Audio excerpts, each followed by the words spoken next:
Avec quelques conseils simples, vous pouvez installer un lave-linge ou un lave-vaisselle en pause libre. Mais si vous n'êtes pas sûr de vous, il est préférable de faire appel à un professionnel qualifié. Lors de la livraison, le tambour d'un lave-linge est fixé au moyen de 4 boulons de transport. Il est essentiel d'enlever ces boulons avant l'installation et l'utilisation de la machine. Ils sont situés à l'arrière de la machine et seront enlevés à l'aide d'une clé. Insérez ensuite les caches fournies. Conservez les boulons de transport dans le cas où vous devriez transporter le lave-linge. Il n'y a pas de boulon de transport sur un lave-vaisselle.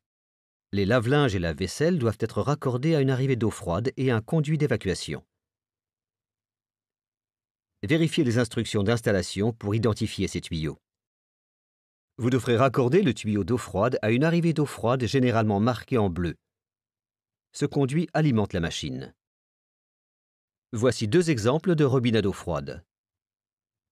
Vous pouvez couper l'alimentation en fermant la vanne. Raccordez le conduit d'eau froide au robinet. Serrez le branchement manuellement plutôt qu'à l'aide d'un outil. Puis, ouvrez à nouveau la vanne. Assurez-vous que le tuyau n'est pas plié. Selon l'installation de plomberie de votre maison, il y a 2 options pour le raccordement de l'évacuation d'eau.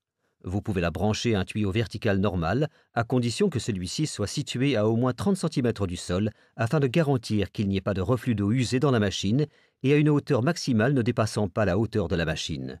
Vous trouverez un des 2 types de supports de conduit d'évacuation en fonction de la machine à installer. Utilisez le support fourni pour fixer le tuyau d'évacuation dans une position stable. Vous pouvez également raccorder le tuyau d'évacuation à un raccord placé sous l'évier. Sous l'évier, vous verrez les raccords d'évacuation prévus pour l'appareil. Ils sont appelés siphons et il y en a de types différents. Si vous connectez un tuyau d'évacuation pour la première fois, vous devrez enlever le capuchon de fermeture qui bouche l'accès. Il en existe 2 variantes. Dans certains cas, il faut scier la fermeture. Assurez-vous qu'il n'y ait pas de pli dans le tuyau et raccordez le conduit d'évacuation en le fixant fermement. Avec certains lave-vaisselle, il faut utiliser un adaptateur supplémentaire ainsi que des attaches pour fixer le tuyau. Les 2 machines se branchent sur une prise de courant standard. Contactez un électricien qualifié pour toute question ou problème lié au système électrique.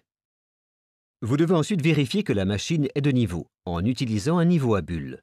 Ce contrôle est particulièrement important dans le cas d'un lave-linge afin d'éviter les problèmes liés à une charge déséquilibrée. Vous pouvez descendre ou monter les pieds de la machine afin de régler le niveau. Le lave-vaisselle doit toujours être parfaitement de niveau pour garantir une circulation correcte de l'eau à l'intérieur de la machine et assurer ainsi de bons résultats de lavage. Les pieds de la machine peuvent être ajustés si nécessaire. Assurez-vous que la machine est parfaitement stable et ne balance pas. Si c'était le cas, ajustez les pieds pour obtenir une stabilité parfaite. Pour terminer l'installation, branchez la machine et exécutez un programme de rinçage en prenant soin de vérifier qu'il n'y a pas de fuite. Si les raccordements sont corrects et qu'il n'y a pas de fuite, placez le lave-linge ou le lave-vaisselle dans sa position définitive en veillant à nouveau à ce qu'il soit parfaitement stable et horizontal. Si vous avez besoin d'informations complémentaires sur l'installation d'un lave-vaisselle ou d'un lave-linge, n'hésitez pas à nous contacter.